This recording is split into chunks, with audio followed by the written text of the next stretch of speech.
Class 10 maths में word problem को लेकर बच्चों को अक्सर एक डर रहता है, जबकि वो बहुत इजी रहते हैं। उसमें सिंपली कॉन्सेप्ट क्या रहता है, जो इंग्लिश में लिखा रहता है उसको मैथमेटिक्स में कन्वर्ट करते हैं। तो वर्ड प्रॉब्लम का बेसिक कंसेप्ट अगर आपने समझ लिया कि जो इंग्लिश में लिखा हुआ है, या हिंदी में आपको, हिंदी मीडियम वाले तो हिंदी में लिखा हुआ है, इंग्लिश मीडियम वाले इंग्लिश में लिखा हुआ है, उसको कन्वर्ट किस में करते हैं? मैथमेटिक्स में। उसकी पढ़ के हम इक्वेशन बनाते हैं। तो आज के इस वीडियो में अपन अपस्ट्रीम डाउनस्ट्रीम बोर्ड के क्वेश्चन को समझेंगे, जो कि बहुत इंपॉर्टेंट है, मैक्सिमम 4 मार्क्स में आते हैं। तो स्टूडेंट, आपका इस 9-10 मैथ्स चैनल में स्वागत है। मैं सिर्फ प्रदीप साहिजवानी, जिसमें आपको कॉम्पिटिटिव क्वेश्चन एंड 9-10 मैथ्स के क्वेश्चन करवाए जाते हैं, एनसीईआरटी रिफ्रेश के डाउट भी सॉल्व किए जाते हैं। तो आइए स्टूडेंट, अपन बोर्ड पे चलते हैं, क्वेश्चन समझते हैं। तो इस क्वेश्चन में अगर आपको डिस्टेंस दिया हो और टाइम दिया हो, तो हम क्या सिंपल अपना फार्मूला लगाएंगे, speed is equal to distance upon time. और जनरली वो क्वेश्चन ज़्यादा आते हैं जिसमें टाइम का कॉन्सेप्ट रहता है।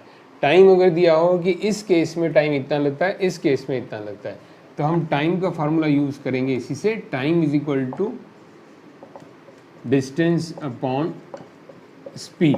तो क्या यूज़ करेंगे हम? Time is equal to distance upon speed.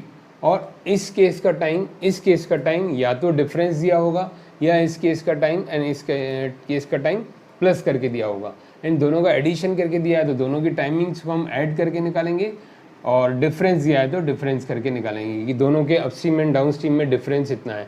तो हम हर तरह के क्वेश्चन करते हैं। आइए पहले एग्जाम्पल 19 से स्टार्ट करते हैं, जो कि बुक का बहुत ही इंपॉर्टेंट क्वेश्चन है। एग्जाम्पल 19 अपन देखें।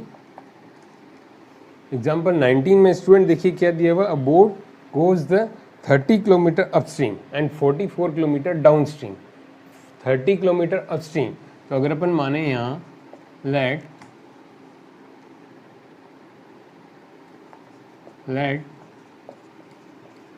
The speed of boat is x and the speed of stream भी y। हम क्या माने? x बोट की स्पीड और स्ट्रीम की y माने। तो अपस्ट्रीम में कंबाइंड स्पीड कितनी हो जाएगी? x minus y. तो time taking in upstream, short में मैं लिख रहा हूँ, टाइम टेकिंग इन अपस्ट्रीम कितना होगा? टाइम इज इक्वल टू क्या होता है? Distance upon speed. तो क्या हो जाएगा? डिस्टेंस कितना चलता है वो? 30 किलोमीटर। तो 30 अपॉन x माइनस वाई, इसको हम t1 मान लें। देखिए student, time taking in upstream, upstream मतलब ऊपर का मैं एरो बनाता हूँ। अपस्ट्रीम के केस में जो टाइम है वो लगता है, मान लें t1, तो 30 upon x minus y, distance upon speed. ऐसे ही हम डाउन स्ट्रीम में कितना चलता है, देखिए वो डाउन स्ट्रीम में चलता है वो 44 किलोमीटर। तो time taking in downstream is equal to 44 upon x plus y. Okay student, clear? ये हो गया हमारा t1। t1 कौन सा टाइम है? अपस्ट्रीम वाला। जो upstream, time taking in upstream t1 is equal to distance 30 kilometre upon x minus y, और time taking in downstream 44 upon x plus y. ये हो गया t1 और t2। फर्स्ट केस में क्या लिखा है? Upstream and downstream total time जो लगता है that is t1 plus t2 is equal to 10 hours. Okay, 30 kilometre upstream जाने में, मतलब दोनों जब अपोजिट डायरेक्शन में हैं ऐसे, और 30 किलोमीटर डाउनस्ट्रीम, एक बार ऐसे जाने में और एक बार साथ में जाने में। जब ये इस तरह से क्या होता है, जब stream and boat opposite direction में है। अब यहाँ बोट क्या है और स्ट्रीम दोनों एक ही डायरेक्शन में, तो इन दोनों केस में t1 प्लस t2 में 10 आवर्स लगता है। तो t1 क्या है हमारा? 30 upon x minus y plus 44 upon x plus y is equal to 10। तो ये हमारा एक इक्वेशन आ गई। तो इसी तरह से सेकंड केस देखें अपन। According to second case, t1 कितना होगा? 40 अपॉन एक्स माइनस वाई और T2 कितना होगा 50 upon x plus y. Okay student, ये होगा 30 upon 40 upon x minus y and 55 upon x plus y. तो ये क्यों हमने लिया, इसी तरह से जो फर्स्ट केस लिया था वही सेकंड केस लिया। सेकंड केस फिर क्या है कि 40 किलोमीटर जब वो अपस्ट्रीम जाता है और 55 किलोमीटर डाउनस्ट्रीम जाता है, तो टोटल टाइम जो लगता है that is T1 plus T2 13 hours, means 40 upon x minus y plus 55 upon x plus y is equal to 13। Okay, ये हमारी हो गई सेकेंड इक्वेशन, ये हमारी हो गई फर्स्ट इक्वेशन। अब फर्स्ट एंड सेकंड इन दोनों को हम सॉल्व करें। स्टूडेंट ध्यान से देखिए, T1 T2 फर्स्ट केस में टोटल, फिर से समझिए आप, इसको स्टॉप करके देख सकते हैं, आप पॉज करके देख सकते हैं आराम से, और कोई भी डाउट हो कमेंट सेक्शन में लिख सकते हैं। अगेन मैं आपको फिर से समझा सकता हूँ सेम या दूसरा क्वेश्चन लेके। तो T1 प्लस T2 10, ये हो गया T1 T2 किस फॉर्मूले से, distance upon speed, distance upon speed. फिर second condition T1 T2 13, distance upon speed, distance upon speed.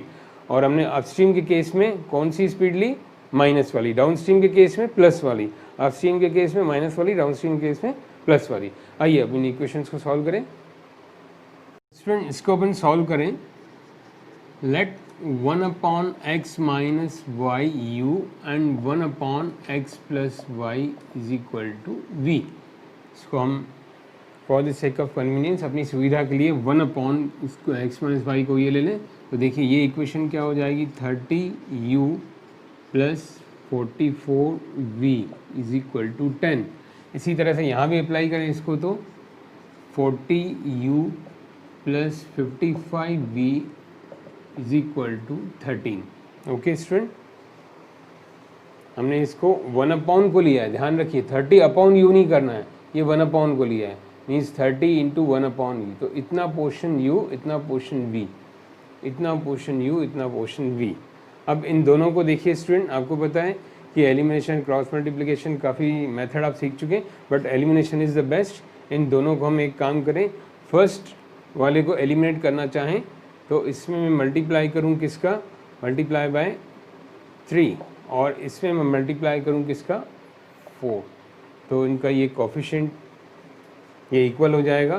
तो this will B 120u plus 4 4 जा 16, 176v एंड 40, और ये हो जाएगा 3 4 जा 12, 120u प्लस 3 5 जा 15 एंड 16, ये v and 39। Isn't it clear है ये स्टूडेंट? इसको हमने 4 से मल्टीप्लाई किया, इसको 3 से, तो हमारा ये फर्स्ट इक्वल आ गया। अब इन दोनों को हम सब्ट्रैक्ट करें, इक्वेशन 1 एंड 2 को। ओके स्टूडेंट, इक्वेशन 1 और ये हो गई इक्वेशन 2, इसको सब्ट्रैक्ट करें। तो सब्ट्रैक्ट करने पर हम क्या देखते हैं, देखिए स्टूडेंट, सब्ट्रैक्ट 2 एंड 1, तो मैं इसको इधर रख रहा हूँ, 120u प्लस 176v, इसके नीचे 120u प्लस 165v, ये इज इक्वल टू आपका है 40 और ये आपका है 39। ओके स्टूडेंट, इक्वेशन 1 एंड 2 को मैंने यहाँ सेपरेट किया, माइनस ये cancel, 176 and this is 11v, 40 में से 39 गया 1। ओके स्टूडेंट, 40 में से 39 गया 1, 11v is equal to 1, 11v is equal to 1 आ गया, 11v1, तो v is equal to 1 upon 11, तो v आ गया 1 upon 11।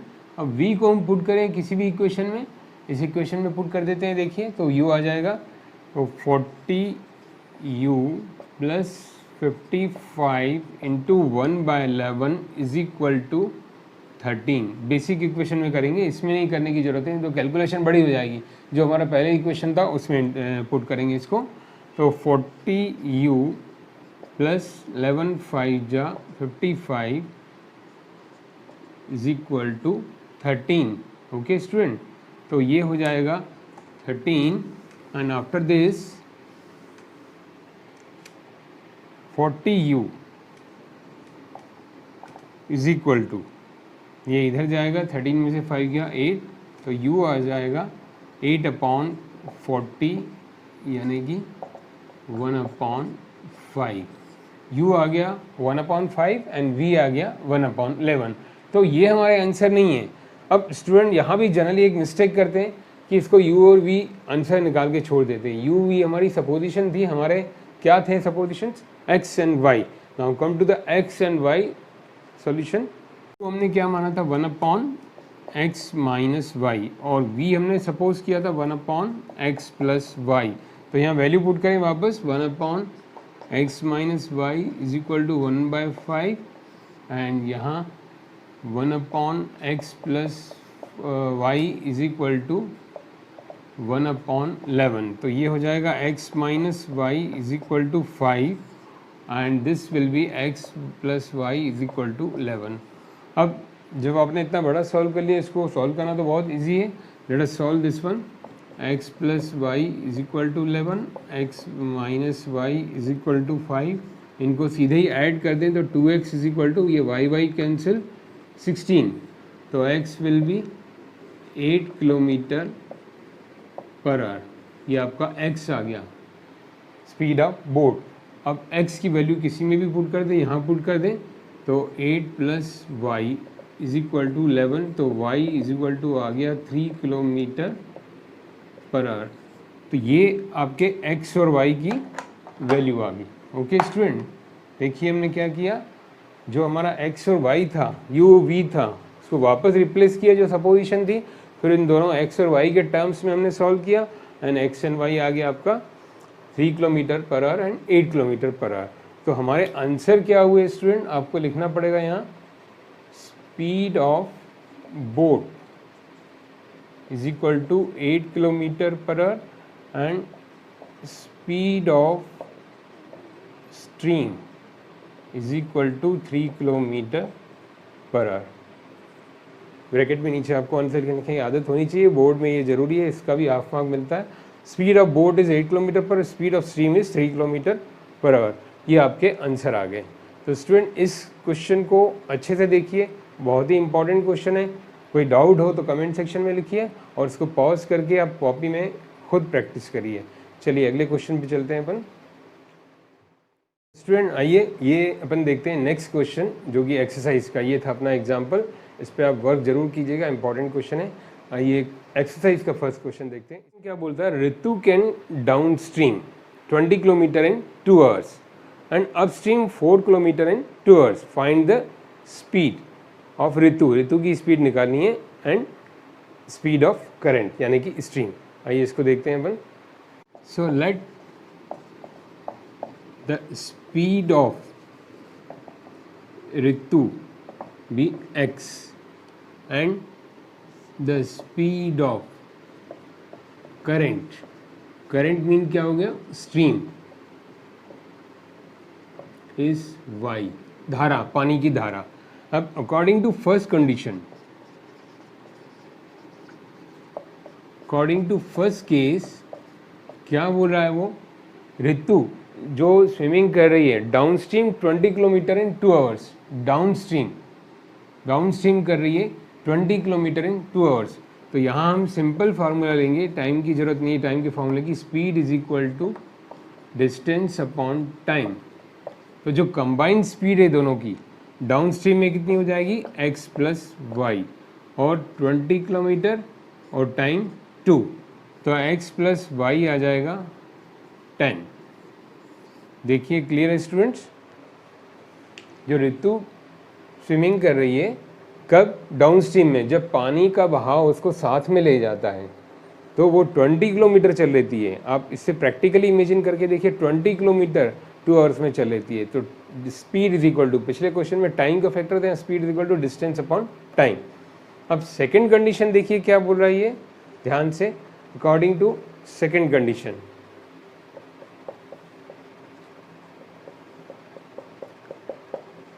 According to second case, upstream में वो क्या कर रही है, अपस्ट्रीम मीन्स कौन सी स्पीड लेंगे, x minus y, 4 kilometre in 2 hours.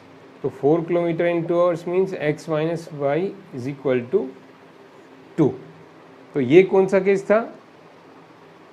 Upstream का। अपस्ट्रीम में कंबाइन स्पीड कितनी हो गई दोनों की? अपस्ट्रीम मैंने बताया था अपोजिट डायरेक्शन में स्पीड माइनस हो जाती है, x minus y is equal to क्या फॉर्मूला लेंगे? Distance upon time. वो 4 किलोमीटर चल लेती है अपस्ट्रीम में। 4 किलोमीटर मतलब कम चल रही है। देखिए आप यहाँ ध्यान दीजिए, प्रैक्टिकली भी ध्यान दीजिए, प्रॉब्लम पे स्टिप ना होकर प्रैक्टिकली ध्यान दीजिए कि यहाँ वो 20 किलोमीटर मतलब इतना ज़्यादा डिस्टेंस 2 आवर्स में चली। क्यों? क्योंकि पानी का बहाव उसको सपोर्ट कर रहा था। यहाँ पानी का बहाव उसको अपोज कर रहा है, तो मात्र वो ओनली 4 किलोमीटर चल पाई 2 आवर्स में। तो ये दो इक्वेशन आ गई। अब इसको अपन सॉल्व करते हैं। बहुत ईजी है आपके लिए। x plus y is equal to 10 and x minus y is equal to 2। इनको ऐड करें 2x y and y adding, we are adding the equation. तो ये आ जाएगा 12। तो x कितना हो जाएगा? 6 किलोमीटर पर आवर, x यानी स्पीड ऑफ ऋतु। अब करंट जो पानी का धारा है उसको निकालें, किसी भी एक इक्वेशन में रख दें। इसको अपन यहाँ पर x की वैल्यू रख दें, यहाँ x plus y is equal to 10। तो यहाँ x की वैल्यू 6 रख दें, तो 6 plus y is equal to 10। तो y हो जाएगा 4। तो ये आ गया 4 kilometre per hour. y is equal to 4 kilometre per hour. Okay student, यहाँ आप वेरीफाई भी कर सकते हो। देखो x प्लस वाई 10 है, तो मतलब 6 अपना 6 प्लस 4 10 और x माइनस वाई 2 है, तो इन दोनों को सब्ट्रैक्ट करें तो 2 आ रहा है। तो मतलब अपना आंसर सही है। तो यहाँ हम आंसर जो है, आपको आदत होनी चाहिए ब्रैकेट में लिखने की। आंसर क्या आएगा? ऋतु की स्पीड कितनी है? 6 kilometre per hour and current की स्पीड कितनी है? 4 kilometre per our. Current means stream. This is the answer. तो स्टूडेंट ये था अपना एक्सरसाइज का क्वेश्चन। होप कि आप लोग समझ गए होंगे कॉन्सेप्ट जो है अपस्ट्रीम डाउनस्ट्रीम का। और ये एक इम्पॉर्टेंट है एग्जाम्पल और एनसीईआरटी का क्वेश्चन था। आगे अगले पार्ट में कुछ इंपॉर्टेंट क्वेश्चन दूंगा जो एग्जाम में आए हुए हैं। और अगर आपको कोई डाउट हो regarding upstream downstream and board के क्वेश्चन में, और आपको एनसीईआरटी रिफ्रेशर में, वर्ड प्रॉब्लम में या मैथ्स में कहीं भी डाउट हो, जो आपका कोर्स चल रहा है स्कूल में, तो आप डाउट कमेंट सेक्शन में लिखिए। I will clear the doubt. Thank you student.